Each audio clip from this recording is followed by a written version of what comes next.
এই ভিখারি, আমাকে বিয়ে করবি? আর আমাকে বিয়ে করলে না তোকে আমি এতগুলো টাকা দেবো, তাড়াতাড়ি বল। ম্যাডাম, আপনি কি যাতা কথা বলছেন? আমি ভিখারি হয়ে আপনি কি করে বিয়ে করতে পারি? আমি কোনো জাতা কথা বলছি না, তুই তাড়াতাড়ি বল আমাকে বিয়ে করবি কি না। আর হ্যাঁ, বিয়ে করলে না এই সব টাকা কিন্তু তোকে আমি দেবো, তাড়াতাড়ি বল। ম্যাডাম, আমি কি করে আপনাকে বিয়ে করতে পারি? আমার দিকে একবার তাকান, আমি একটা ভিখারি। আমি জানি আপনি আমার সাথে মজা করছেন। সব থেকে ভালো এটাই হবে, আপনি আমাকে কিছু খাবার কিনে দিন। সকাল থেকে কিচ্ছু খাইনি, অনেক খিদে পেয়েছে। আরে এই, কি বলছিসটা কি? আমার মেয়ে তোকে বিয়ে করতে চাইছে, কতগুলো টাকা দেবে, আর সেই টাকা পেলে তোর জীবনটাই পাল্টে যাবে।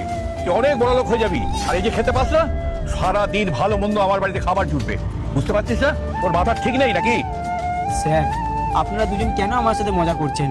কিন্তু তার আগে যদি আমার কুকুর ছানাটিকে সুন্দর মনে হয় তাহলে দয়া করে লাইক এবং সাবস্ক্রাইব করুন। আর এই বেচারা কুকুর ছানাটিকে দেখুন, ঠান্ডায় সে ক্ষুধার্ত এবং কেউ তাকে সাহায্য করছে না, কারণ সবাই তাকে ইগনোর করে। আপনি যদি একজন ভালো মানুষ হন তাহলে দয়া করে লাইক সাবস্ক্রাইব করুন এবং কমেন্টে একটি হার্ট ইমোজি দিন। বিশ্বাস করুন, লক্ষ লক্ষ পরি আপনার পরিবারের জন্য দোয়া করবে। এই ভিডিওটি আপনার বন্ধুদের সাথে শেয়ার করুন যাতে এই কুকুর ছানাটি রক্ষা পেতে পারে। আপনারা চলে যান। তুই করবি না? ঠিক আছে, এখানে অনেক ভিখিরি আছে, যে কোনো একটা ভিখিরিকে ধরে আমি ওর বিয়ে দিয়ে দেবো।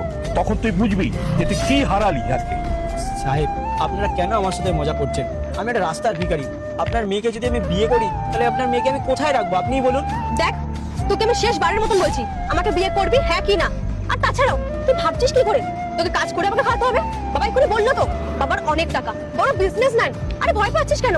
তোকে না ঘর জামাই রেখে দেবো, কোনো কিছুর অভাব রাখবো না, যা চাইবি তাই পেয়ে যাবি। চিন্তা কেন করছিস? আমরা আছি তো না, সব দিয়ে দেবো, শুধু হ্যাঁটা বলে দে। আর এতগুলো টাকা দিতে হচ্ছিস তো, এটাও দিয়ে দেবো।